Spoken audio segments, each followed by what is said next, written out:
can't find a decent way to live, a decent way to get our wedding, then I'm not interested, because I cannot live like this. What are we going to tell our children? Oh, we scam people for money. That is how we can pay for your school fees. Is that what you want to teach your children?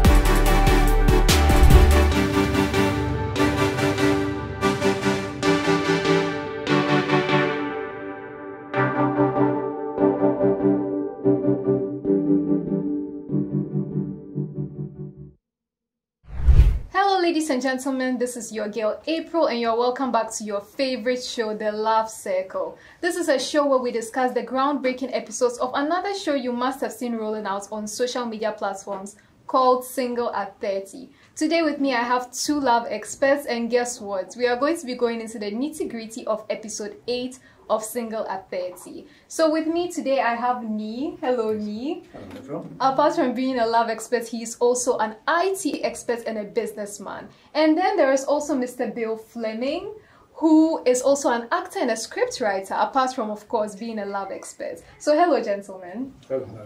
Yes, so we have watched episode 8 of Single at 30. And I mean, of course, we have a few seductive scenes here and there, but besides that, we also have a very important topic at hand. Nee, would you ever trade your woman for money? No. It's a no for me. Why? Totally no. I mean, why would I trade, if you, let's say it this way, would you trade something you treasure for money or for anything else? Definitely not. So there is no way whatsoever that I'll trade my wife or my woman, not even my girlfriend, for money. No way. So not even your girlfriend, you wouldn't even go as far as wife, even girlfriend. Not even my girlfriend. I wouldn't trade her for anything. Sure, Bill. Do you also have this? Oh yes, I would do it. No, you of would? course, no, of course I wouldn't. Yeah. Any man who will do that, he's not a man. You get a woman you claim to love, you want to spend your life with. How can you do something like that? It will only end up bad one day. So it's like playing with fire. That's my view of it. You can't do something like this without having a price to pay later on in life. That's for sure. And maybe you are not ready to pay that price. Sure. Well, considering also the dangerous situation, I mean, that's Sule puts Aisha into. I mean, looking at it from that perspective, right? We have a situation where the pastor could also have a gun. So how do you see that whole situation? And would you ever, even at your brokest moments, would you go for something like that, for a scam like that? I think that's just a lazy man's way out. That's a lazy man's way out. I mean, there are many ways, there are many things you could do with, to make money. There are many things you could even do with your woman, with your wife, to make money, apart from just pimping her out, which is what exactly he did. There are many things you could even, find money for her to trade. You could do. There are many things you could do. So, and putting her in such, in the crosshairs or something like that, that's dangerous. She could have gotten killed. The pastor could have also pulled out a gun to shoot. It would have, ended up being, very. It could have been a tragedy. It could have been a bloodbath. So that was a dangerous move to play. There's also another aspect that we really don't talk about here. The receptionist, she could also have refused to give out the key. Yeah. So he wouldn't have been able to come and rescue her. And you don't know, even that he's a pastor, you don't know what kind of people, what kind of man he will be behind the scenes. So it's like Nee is saying, it's a very dangerous game to play, because you can be prevented from getting in, and what kind of situation will she find herself in? So it's something you have to have very strong nerve to play that game, that's for sure. Yes, she allowed everything to go along, even with Sule and all of those things happening. Now, from the perspective of the pastor, though, what would you have done in such a situation? And would you have even thought that something like this could happen? How can you prevent a situation like this from happening? You think that you are just going to, have some fun with a woman, and then suddenly this happens. What do you have to say on that? I think be careful who you step out with, and of course be careful who you sleep with. The pastor, I think the pastor was wrong to have even wanted to play around a little. I mean, you're a pastor, for crying out loud. I know. You should right? live above reproach, and he seemed to be just living below reproach. Actually, he was okay doing anything at all with any woman. So I think be careful, just be careful, and don't sleep around. There is also another thing. Yes, he's a pastor, but he's also a man. And the story doesn't tell if he's having a wife. We don't know. So he can be a man who's also trying his luck with a woman. And of course, the way she looks. Anyone would have fallen back. Of course, I would say that if I didn't have a woman and she made herself available, of course I will also move along because she's a nice looking woman. So you can't really blame him. And also that I know here that the perception of a pastor is a pastor doesn't have a sexual life, which is a big lie. He's supposed to be some glorious. Yes. It's only the Pope who's supposed to be like that, but any other man, whether he's a pastor or reverend or he's a bank manager or whatever, he's a man. But he should be careful, right? If not, he would end up. He has to. It means he wasn't careful. He was quite like a disco. But again, he's the way the whole scenario is going on. He also make it clear to people that he's only here for fun, because if you are serious about this woman, you wouldn't go to a hotel with her. Of course. He should also know that, well, I'm stepping on grounds that that might not be so good. So it's a threesome that can end up very, very badly for all three of them. Okay, so now let's look at the perspective of Aisha, as a woman who has a boyfriend or a husband, and then he is, coming to you with such, should I say, proposition that this is what you have to do, and I'm promising you something, a ring, a future in return. The situation is that there is basically no money, but do you have to go to such an extent to get a ring or to get some financial gain? Do you see it also from that perspective? Many people do a lot of things for money and for different reasons. Somebody, I mean, she's expecting to settle down with Sule, and there's an opportunity that comes up and she wants to grab it. So maybe that's why she's doing that. There's no money, so this can get her some quick buck, make a quick buck. But even in that context, why do you have to go to that extent? There are many things you can do. Do you have an alternative thing to do? Do you have other options? Yes, there are other options. So even though you're desperate, ask yourself, is this what I'm doing? Is it worthwhile? Is it right? Is it wrong? So you're desperate, you're going to get something out of it. What if it had gone out there, the other way around? What if that ended up in a bloodbath? What if, all of you had died? Maybe, it's a shootout and all of you can get killed. So you don't just, out of desperation and out of thinking you're going to make a quick buck, just end up choosing anything or just going for anything because it would, turn out good for you. You think it will turn out good for you anyways, I should say. Well, I think this had probably been going on for quite some time. And he had made countless promises to her that the next thing we do, the money will come there, we will be able to get married and things like that. And a person with a little bit of a common sense will say, you have promised me so many times and still nothing is happening. But I think she have reached to a point where I have invested so much time with this man. She's above 30, so she will say that, okay, if I dump Sule now and then have to go and meet another man and also spend some time to learn this man, then I will be too old and nobody wants me. There are women who thinks that.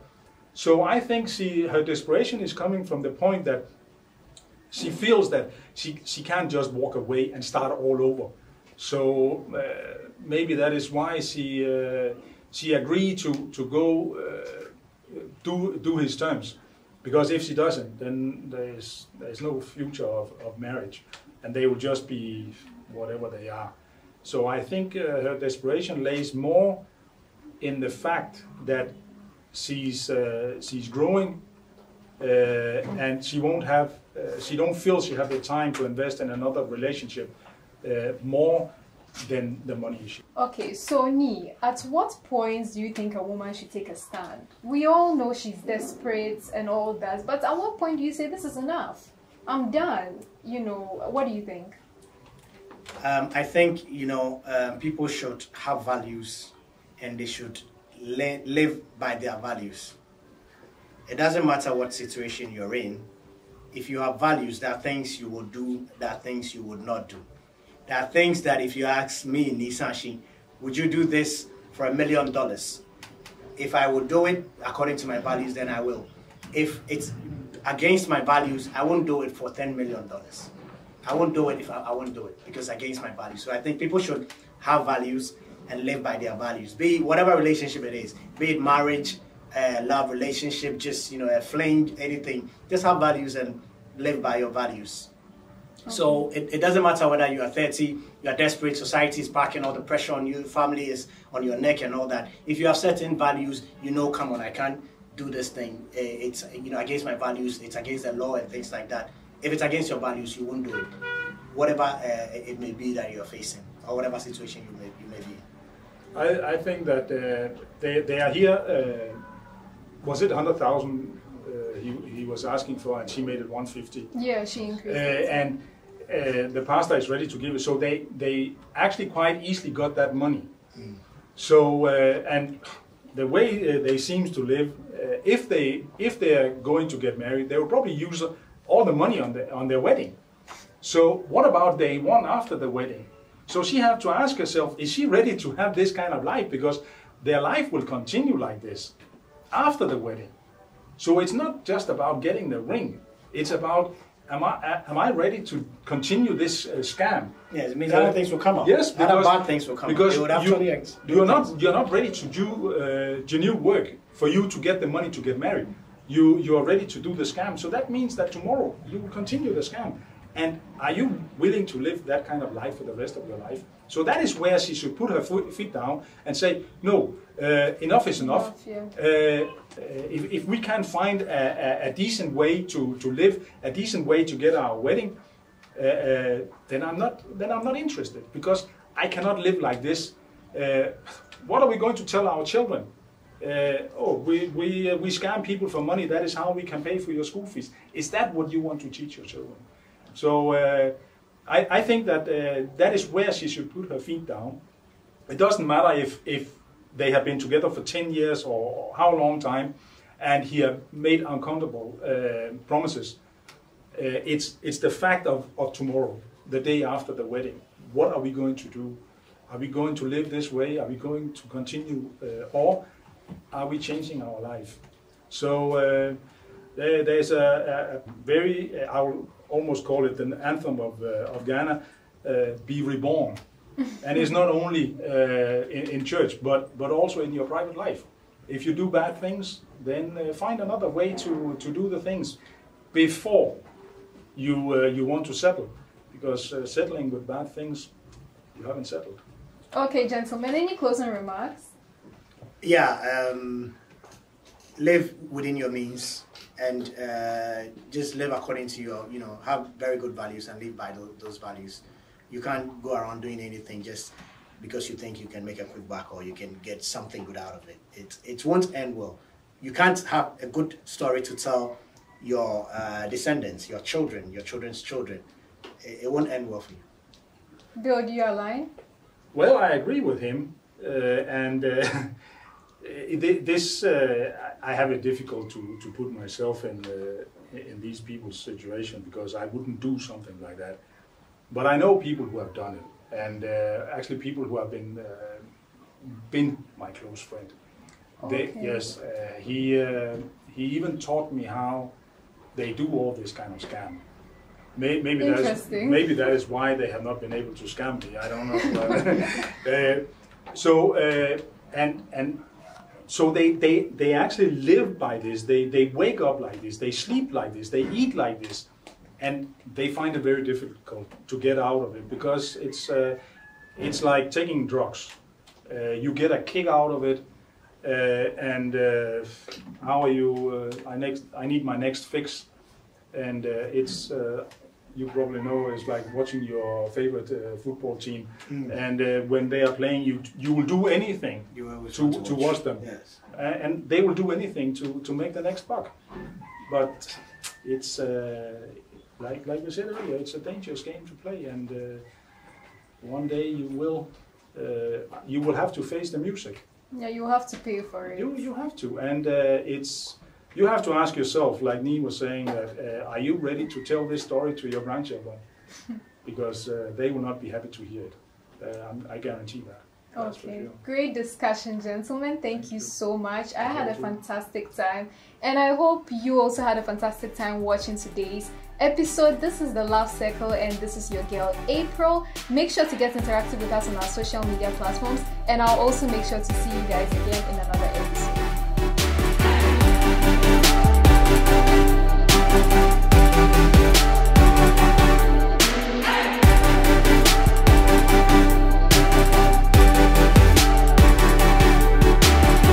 Thank you for watching. If you like what you've seen, then of course don't forget to subscribe to our channel and click on the bell notification button to always be updated every time we post a new video. And then guess what? I'll see you in another video.